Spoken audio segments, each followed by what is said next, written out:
tinanong ko lang siya na write me a summary of this website. So, sasabihin niya na sa akin lahat-lahat. Ano yung pinaka-summary.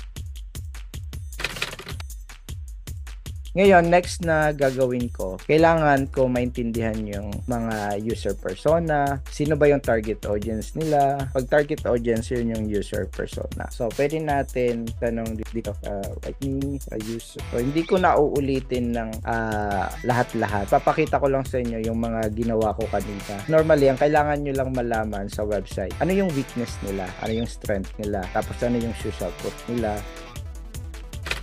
User persona, it's a fictional character na parang yun ang pinaka main user nila, target audience. No? So, dito pinapakita.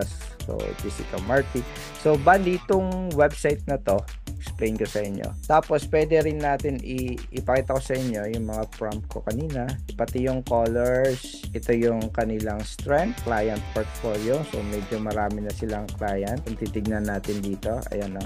May mga client na sila. Tapos, weaknesses. Andyan din yung mga weaknesses nila. Kapag mas naiintindihan natin, no? Mas naiintindihan natin yung business, mas madali natin ma-redesign yung website. So ngayon, ang gagawin ko, next na gagawin ko, no? Halimbawa na, kailangan kasi i-feed nyo muna lahat sa ChatGPT bago kayo magtanong-tanong sa kanya ng mga ano kayo papagawa. So parang si ChatGPT para siyang bata, no? So parang kailangan i-feed nyo muna lahat ng information. So, tapos pag nag-feed na kayo ng maraming information, saka nyo na siya tanungin ng mga kailangan nyo itanong. Okay?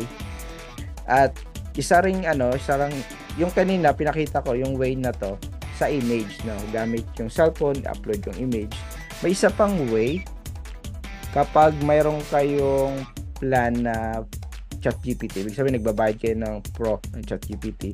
May plugin si ChatGPT na pwede mo i-install yung parang iba-browse nyo yung website tapos babasahin nyo tapos bibigyan kayo ng summary na. So, pakita ko sa inyo paano gagamitin lang. Halimbawa itong PG Capital. So, dapat naka-on yung plugin tapos naka-check yung Browse Pilot o kaya Web Pilot. Okay?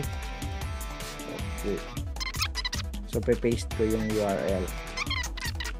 So, tinuloy ko na, no? So, parang papasummarize ko sa kanya tapos bigyan na ako ng idea ng layout ng homepage. Ang gagawin niya dyan, i-access niya yung plugin. So, yan, no? Using Web Pilot. So, binabasa niya yung yung lahat ng content na to. Yan.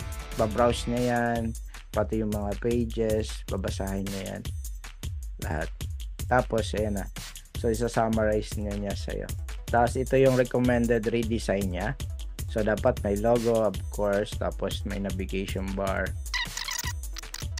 Yan yung isa. Kaya, may advantage din pag nagbabayad. So, okay naman free.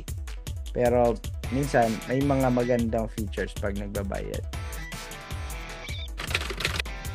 Yung ChatGPT, very useful siya kapag alam mo yung ginagawa mo. Bawa, doctor ka, tapos nag-feed ka ng about syempre, sa pagiging doctor mo o kung ano man, malalaman mo kung accurate ba o hindi, di ba? Useful ba o hindi. Pero kapag designer ka lang naman, di ka naman doctor, di mo ma-identify o compare kung tama ba o hindi. Pero starting point, napakagandang starting point ang user research paggamit ng ChatGPT. So dito nakita na natin yung strength niya, yung weaknesses niya. Ngayon, next tayo sa sunod na application. Gagawa tayo ng wireframe. So lahat ng nakuha natin kay ChatGPT na itong mga to. So mayroon mga suggestion na may header, may main banner. So lahat yan ay gagamitan din natin ng AI para makagawa siya ng wireframe.